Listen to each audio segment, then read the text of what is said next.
জয়গুরু, শুভ দুপুর বন্ধুরা। আজকে একটা বিশেষ রেসিপি নিয়ে এলাম। আজকে রান্না হচ্ছে মোচার কালিয়া। তো এই যে আলুটা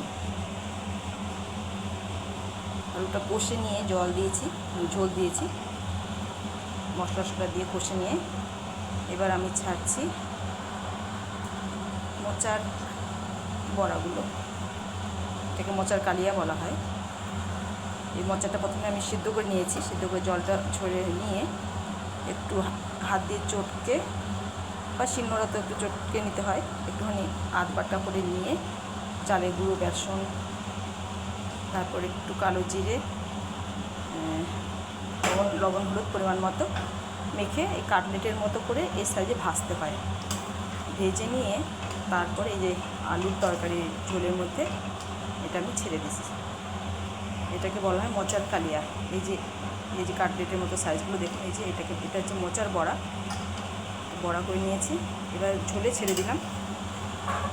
এটাকে বলা হয় মোচার কালিয়া। তো আজকে এটা রেসিপি হয়েছে আমাদের, খুব সুন্দর খেতে হয়। এরপরে আমি একটু গরম মশলা, একটু ঘি ছড়িয়ে দিয়ে নামাবো।